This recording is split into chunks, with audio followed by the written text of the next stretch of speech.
Hello, नमस्कार और आदाब सब दोस्तों को। आपके दोस्त और गाइड इरफान की तरफ से एक बार फिर आपके साथ आपके अपने चैनल एस्ट्रो एश्योरेंस पर। हम अक्सर डर जाते हैं जब राहु किसी और ग्रह के साथ आ जाता है और हम चिंता करते हैं कि राहु के चालाकी भरे गुण या छिपे हुए गुण या भटकाने वाले गुण उस ग्रह पर भी असर डालेंगे जिसके साथ वो बैठा है। अगर वो बैठा है मसलन गुरु चांडाल दोष में बृहस्पति के साथ, या अंगारक दोष में मंगल के साथ, या सूरज और चांद जैसे प्रकाशमानों को ग्रहण कर लेता है, और आप तब और भी परेशान हो जाते हैं जब राहु किसी खास भाव में बैठ जाता है। लेकिन श्लोक हमें क्या बताते हैं? श्लोक बताते हैं कि राहु शनि की तरह है, और इस तरह राहु शनि की ऊर्जाओं को दिखा रहा है। लेकिन शनि भूख या लालच का ग्रह नहीं है। शनि वो ग्रह है जो ज्यादा खुश रहना चाहता है और जो है उसी में संतुष्ट रहना चाहता है और उसी में स्थिरता चाहता है। राहु दूसरी तरफ लालच है, भूख है, आकांक्षा है, बहुत बड़ी भूख, बहुत बड़ा लालच, बहुत बड़ी आकांक्षा। और इसलिए राहु वो कर्म भी है जो हमारे जीवन में है इस जन्म में। और इसलिए केतु जहाँ भी बैठा है वो उन कर्मों या क्रियाओं या कामों के बारे में है जो हम पहले ही कर चुके हैं। केतु वो ध्वजा है जो हम पहले ही लगा चुके हैं, वो झंडा जो हमने अपनी जिंदगी के कुछ हिस्सों में पहले ही फहरा दिया है। और इसलिए राहु जहाँ बैठा है वो जीवन का वो क्षेत्र है जिसे हमें जीतना है, जिसे हमें सीखना है और जिसे हमें हासिल करना है। और इसलिए ये जरूरी है कि राहु को वो भूख दी जाए, और उस भूख की वजह से आप अपने कर्म की एक खास दिशा में आगे बढ़ पाते हैं। हालांकि ऐसा क्यों कहा जाता है कि राहु को ये सारा लालच दिया गया है? वजह यह है कि राहु का लालच बाकी सभी ग्रहों के लालच का कुलजोड़ है। सिर्फ राहु पर उंगली उठाने का कोई फायदा नहीं, क्योंकि राहु खुद में भूख नहीं है। राहु तो सभी ग्रहों की भूख का एक साथ आना है, और राहु बस उन सारी ऊर्जाओं का सारांश या जोड़ कर रहा है और उन ऊर्जाओं को नियंत्रित या प्रकट कर रहा है। अब ऐसा क्यों है?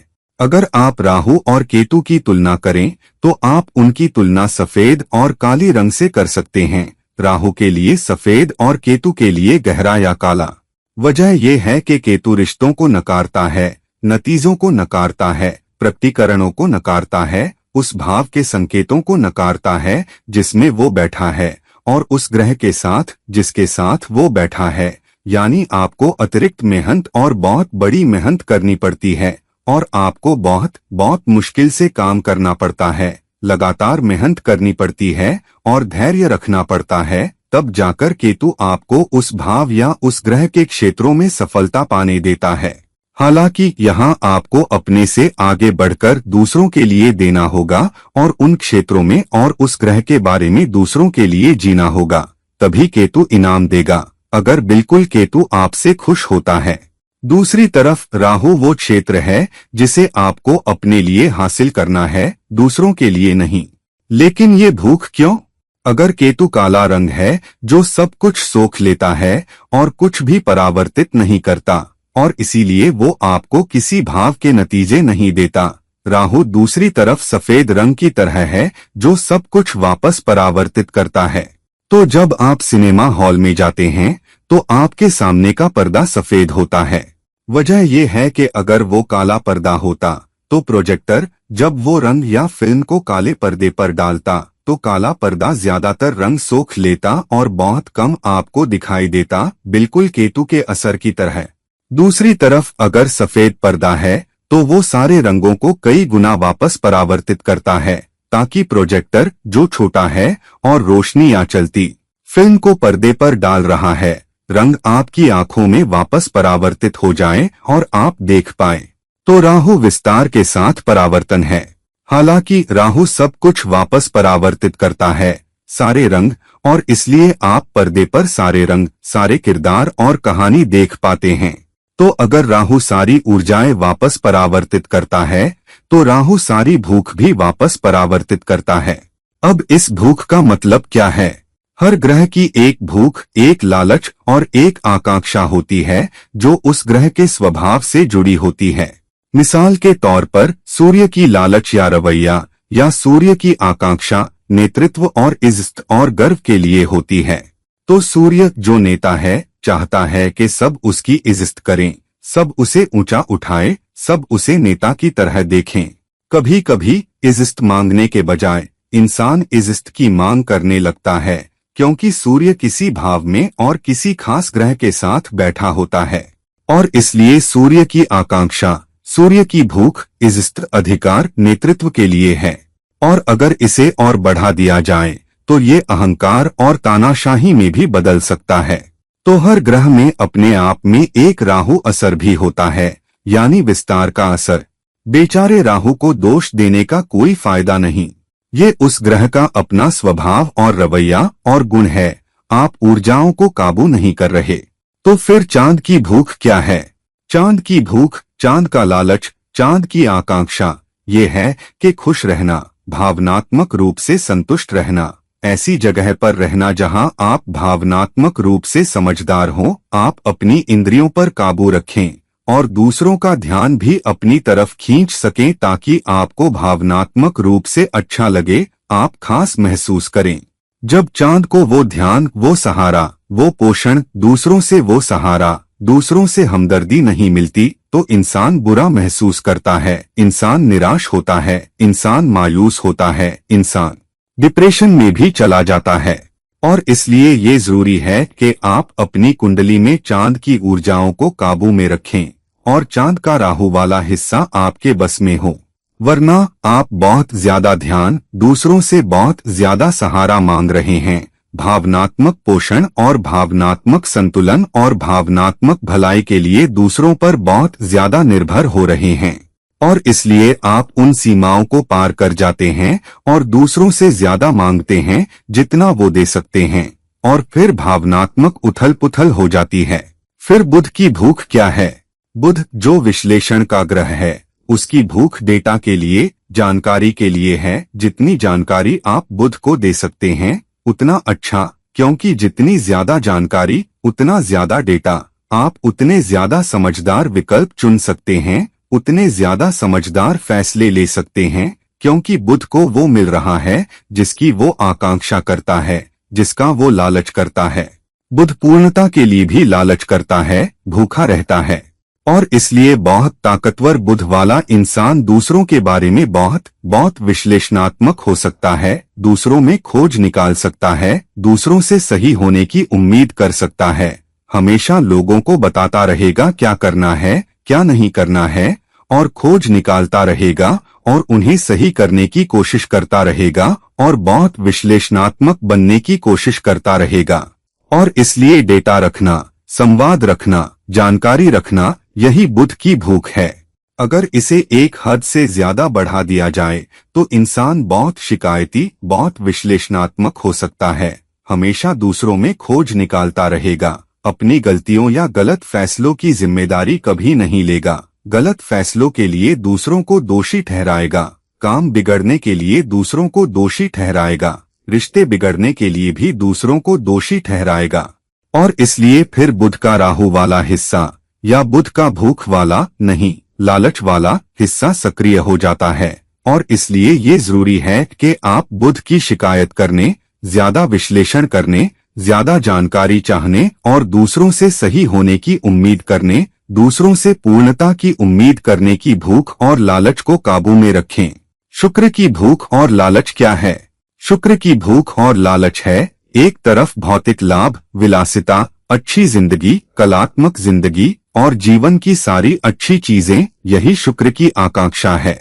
और शुक्र रिश्तों की भी आकांक्षा करता है। शुक्र दूसरों का ध्यान चाहता है। शुक्र चाहता है कि दूसरे आपको चाहें, आपको पसंद करें, आपको जरूरत हो और आपके करीब आना चाहें। और इसलिए शुक्र गहरी नजदीकी चाहता है। शुक्र प्यार चाहता है। शुक्र ध्यान चाहता है। शुक्र लाड़ प्यार चाहता है। शुक्र जीवन की सारी अच्छी चीजें भी चाहता है। और शुक्र मजबूत, सहायक रिश्ते, स्थिर रिश्ते भी चाहता है। लेकिन शुक्र बहुत सारे अच्छे रिश्ते चाहता है। शुक्र चांद चाहता है। तो भूख, जब शुक्र बहुत ताकतवर होता है तो न सिर्फ आप वो फायदे पा सकते हैं, आप अच्छी जिंदगी भी पा सकते हैं, लेकिन उस भूख का कभी अंत नहीं होता, भूख बढ़ती ही रहती है। आपके पास बड़ी गाड़ी है, आपको और बड़ी गाड़ी चाहिए। आपके पास बड़ा घर है, आपको और बड़ा घर चाहिए। आपके पास चार्टर प्लेन है, आपको अपना प्लेन चाहिए। तो जितना आप चाहते हैं, और आप इस भौतिकवादी दृष्टिकोण में फंसते जाते हैं। आप फंसते जाते हैं क्योंकि आपकी लोगों तक गहरी नजदीकी तक आसान पहुंच है, इसलिए आप और चाहते हैं। और फिर आप एक व्यक्ति या एक रिश्ते में संतुष्ट नहीं रह पाते, और फिर आप सीमाओं को पार कर सकते हैं, जहां आप स्थिर रिश्ते के बाहर भी देख सकते हैं, और ज्यादा उत्साह, ज्यादा गहरी नजदीकी, ज्यादा उत्तेजना के लिए। और यही चीजें गड़बड़ हो सकती हैं, और इसलिए शुक्र की अत्यधिक ऊर्जाएं आपको खतरे में भी डाल सकती हैं। शुक्र से जुड़ी भौतिकवादी और रिश्ते संबंधी मामलों के लिए लालच की अत्यधिकता आपके लिए चुनौतियां भी ला सकती है। फिर मंगल से आपके लिए क्या चुनौती आती है? मंगल से जो चुनौती आती है वो है लक्ष्य उन्मुखता। किसी भी कीमत पर हासिल करने की भूख, खतरों में कूदना और इसकी परवाह न करना कि आप किसको हरा रहे हैं। जीतना, आपको पता है, रिश्ते की कीमत पर भी, लंबी अवधि की स्थिर दोस्ती की कीमत पर भी जीतना, अपनी टीम के सदस्यों को नीचा दिखाने की कीमत पर भी जीतना, किसी की रोजी रोटी या किसी की इज्जत जाने की कीमत पर भी जीतना।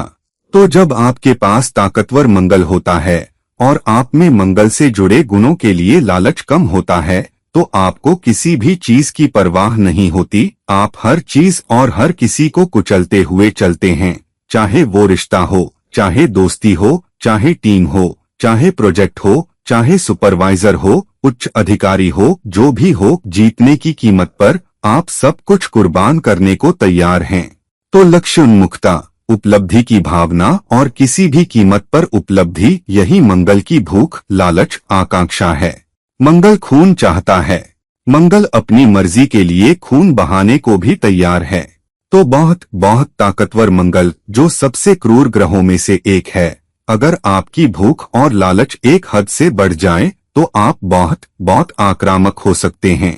आप वो इंसान बन सकते हैं जो बहुत हिंसक हो, बहुत दुर्व्यवहारी हो, और आप लोगों को अपनी तरफ आकर्षित करने के बजाय भगा सकते हैं। और ये है बहुत बहुत आक्रामक मंगल की भूख, लालच और आकांक्षा। अब बृहस्पति की भूख और लालच क्या है? बृहस्पति की भूख और लालच है ज्ञान, अनुभव, और जिस भी भाव में या जिस भी ग्रह के साथ वो बैठा है उसका विस्तार। बृहस्पति उन क्षेत्रों का विस्तार करता है। बृहस्पति उसके लिए रवैया बढ़ाता है। बृहस्पति उसके लिए तड़प और सीख को बढ़ाता है। और बृहस्पति अनुभव से सीखना भी चाहता है और उन अनुभवों से कमाई भी करना चाहता है। और इसलिए बृहस्पति समृद्धि पाना और समृद्धि को आकर्षित करना भी चाहता है।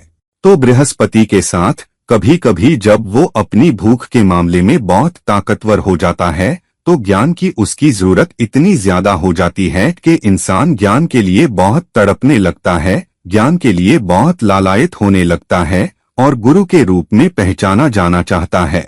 और अगर कोई आपकी इज्जत नहीं करता तो वो दिमाग पर चढ़ जाता है। बहुत ज्यादा ज्ञान आपके दिमाग पर चढ़ जाता है और फिर आप खुद को बाकी सबसे श्रेष्ठ समझने लगते हैं।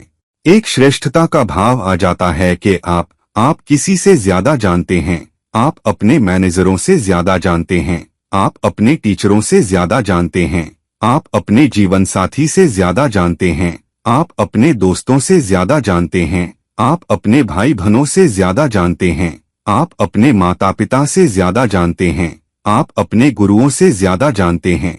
और इसलिए तड़प और ज्ञान की चुनौती और गुरु के तौर पर पहचाने जाने की, गुरु माने जाने की चुनौती बृहस्पति का पतन भी बन जाती है, जब बृहस्पति ज्ञान की सीमाओं के भीतर रहने की बजाय उस सीमा को पार कर जाता है और ऐसा गुरु बन जाता है जो चाहता है कि बाकी सब उसे ऊंचा उठाए और गुरु की तरह पूजें। तो ये बृहस्पति के लिए चुनौती बन गई, जहां ज्ञान की तड़प, गुरु के रूप में स्वीकार्यता की तड़प, अपना ज्ञान बाकी सबको देने की तड़प या दूसरों की सुनने की इच्छा न होना, और इसलिए इंसान विद्यार्थी बने रहने की सीमा पार करके टीचर बन जाता है और सीखना बंद कर देता है। यही उसका पतन बन जाता है। अब शनि की भूख क्या है? शनि की भूख कुछ मायनों में भूखों में सबसे कम है, भौतिक भूखों में। लेकिन शनि ऐसी जगह पर रहना चाहता है जहां आप स्थिर हों, और शनि चाहता है कि इंसान को जो न्यूनतम हक मिलना चाहिए वो मिले। इंसान सालों इंतजार करने को भी तैयार है, और शुरू में संतुष्ट रहने को, और समय के साथ परत दर परत, संरचना दर संरचना काम करके फिर जीवन में स्थान पाने को। और शनि कुर्बानी देने को तैयार है। शनि संरचित रहने को तैयार है। शनि अनुशासित रहने को तैयार है। शनि अपना निजी समय भी कुर्बान करने को तैयार है, और अपनी निजी जिंदगी की कीमत पर, ताकि आप समय के साथ हासिल करें और पाएं। शुक्र जितना भौतिकवादी नहीं, बृहस्पति की तरह, गुरु की तरह ऊंचा उठाए जाने की चाहत नहीं, या सूर्य की तरह नेता बनने की चाहत नहीं। हालांकि स्थिरता सबसे बड़ी तड़प है, शनि की सबसे बड़ी तड़प। और इसलिए कभी कभी परेशानी ये होती है कि इंसान अपनी जगह पर बहुत संतुष्ट हो जाता है, और वो स्थिरता को कुर्बान नहीं करना चाहता।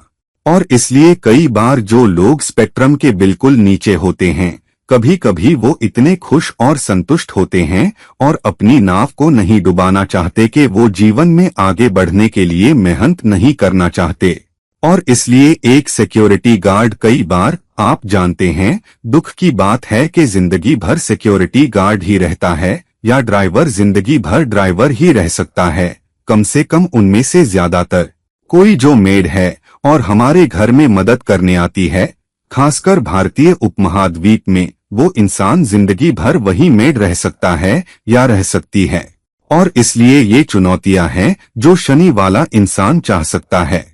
तो भूख और लालच इतना स्थिरता के लिए है कि आप अपनी जगह पर बहुत संतुष्ट हैं और आगे नहीं बढ़ना चाहते, और ये शनि के लिए चुनौती बन जाती है, और ये इंसान के लिए सबसे बड़ा पतन भी बन जाता है। तो हर ग्रह, जैसा कि हमने देखा, उसका अपना लालच है, अपनी आकांक्षाएं हैं, कुछ नतीजों के लिए अपनी भूख है। अब ये सारी भूख राहु का कुल जोड़ कैसे बनती है? क्योंकि राहु इस जीवन का कर्म है, और इसलिए राहु को ये जिम्मेदारी दी गई है कि वो दूसरों के इन कर्मों को काबू कर सके, ताकि आप अपना कर्म कर सकें। अगर राहु को दूसरों की भूख और आकांक्षा को काबू करने की ऊर्जा नहीं दी जाती, तो आप अपनी पूरी जिंदगी इधर उधर भागते रहेंगे, और बहुत सारी दिशाओं में। और इसलिए हमें राहु की ऊर्जा दी गई है ताकि हम इन सारी ऊर्जाओं को काबू कर सकें। और इसीलिए कई श्लोक कहते हैं कि राहु सभी ग्रहों में सबसे ताकतवर है। और इसलिए बेचारे राहु को ये अभिशाप या ये बदनामी मिली है कि राहु लालच में इजाफा करता है, राहु भूख में इजाफा करता है, और राहु हमें भटकाता है। राहु नहीं भटकाता, हम हैं जो राहु की ऊर्जाओं को नहीं समझ पाते, फिर हम किसी और ग्रह से भटक जाते हैं। अगर सूर्य हमें नेतृत्व की तड़प, सत्ता की तड़प, अधिकार की तड़प में भटकाता है, शुक्र हमें भटका सकता है बहुत ज्यादा भौतिकवाद चाहने, गहरी नजदीकी के पीछे भागने, विपरीत लिंग के पीछे भागने में। चांद हमें भटका सकता है मानसिक संतुष्टि, सहानुभूति, दूसरों से पोषण, दूसरों से लाड़ प्यार और दूसरों से ध्यान के पीछे भागने में। और मंगल हमें भटका सकता है हमें बेरहमी से, अंधेपन से जीवन में कुछ लक्ष्यों की तरफ धकेलकर। कभी कभी वो लक्ष्य भी हमारे कर्म के उतने सेवक नहीं होते जितना हमें लगता है कि होने चाहिए। तो ये सारे ग्रह हमें अलग अलग दिशाओं में खींचते हैं, और राहु को ऊर्जा दी गई है ताकि आप कर्म पर ध्यान केंद्रित कर सकें। लेकिन हम क्या करते हैं? हमारे पास जो भी राहु ऊर्जा है, हम उसे अपनी जिंदगी के किसी क्षेत्र में लगा देते हैं। आमतौर पर उसमें से ज्यादातर भौतिकवादी होता है, और हम उस दिशा में चल पड़ते हैं। तो हम राहु की ऊर्जाओं और राहु को दी गई सारी कुल भूख को कैसे काबू करें? ये आसान है अगर आप आत्म सुधार पर और दूसरों के लिए करने पर ध्यान देना शुरू करें। केतु के साथ आपके पास कोई विकल्प नहीं है। केतु उस भाव और उस ग्रह के सारे नतीजों को सोख लेगा जिसके साथ वो बैठा है। राहु के साथ आपको एक विकल्प दिया गया है और भटकने के लिए नहीं। और इसीलिए हमें दो हाथ दिए गए हैं, एक हाथ अपने लिए कमाने के लिए और दूसरा हाथ देने के लिए, बांटने के लिए। दो आंखें, एक आंख ये देखने के लिए कि हमें क्या चाहिए, हमारी आकांक्षाएं क्या हैं, हमें किन लक्ष्यों का पीछा करना है, और दूसरी आंख दूसरे लोगों की जरूरतों को देखने के लिए। हमें दो दिमाग दिए गए हैं, सही दिमाग और बायां दिमाग, या सही दिमाग और बायां दिमाग। एक दिमाग अपने लिए सोचने के लिए, अपने लिए आकांक्षा करने के लिए, और दूसरा दूसरों के लिए देखने के लिए।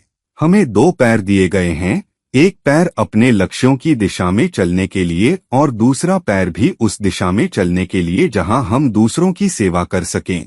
लेकिन हमें एक दिल दिया गया है, और वो एक दिल हम आम तौर पर पूरा अपने लिए चाहने में खर्च कर देते हैं और अपनी भावनाओं, अपनी आकांक्षाओं, अपने लालच की दलदल में बहुत ज्यादा फंस जाते हैं और दूसरों के बारे में बेदिल हो जाते हैं। और इसीलिए कई बार राहु वो सजा लाता है, क्योंकि हम उस लालच और भूख को काबू नहीं कर पाते जो हमें किसी क्षेत्र की तरफ है, कि वो सारी भूख और लालच सिर्फ हमारे लिए नहीं है। वो भूख और लालच न सिर्फ आपके लिए है, बल्कि आपके परिवार के लिए, आपके समाज के लिए, आपके पड़ोस के लिए और पूरी दुनिया के लिए है। तो आपकी भूख ये होनी चाहिए कि आप अपने लिए करें, परिवार के लिए करें, दोस्तों के लिए करें, विस्तारित परिवार के लिए करें, समाज के लिए करें और पूरी दुनिया के लिए करें। लेकिन हम क्या करते हैं? हम वो सारी भूख इकट्ठी कर लेते हैं और सारी भूख अपनी भौतिक जरूरतों के लिए जमा कर लेते हैं, और इसलिए हम उसे काबू नहीं कर पाते और फिर हम राहु को दोषी ठहराने लगते हैं। राहु दशा, राहु की चाल, राहु का किसी खास भाव में और किसी खास ग्रह के साथ बैठना, उस भाव के क्षेत्र को हिला देने के लिए। राहु का हिलाना हमारे लिए एक याद दहाना है। राहु की चाल हमारे लिए एक याद दहाना है। राहु का किसी दोष में जाना हमारे लिए एक याद दहाना है कि हमें उस पर ध्यान केंद्रित करना है और कि हमें दूसरों को भी योगदान देना है। हमें दूसरों की दिशा में चलना है। हमें ये देखना है कि हम दूसरों के लिए क्या कर सकते हैं। हमें इस दिशा में मेहनत करनी है कि हम दूसरों की सेवा कैसे कर सकते हैं, और हमें दिल की जगह न सिर्फ अपने लिए बल्कि दूसरों के लिए भी बांटनी है, बेदिल होने के बजाय।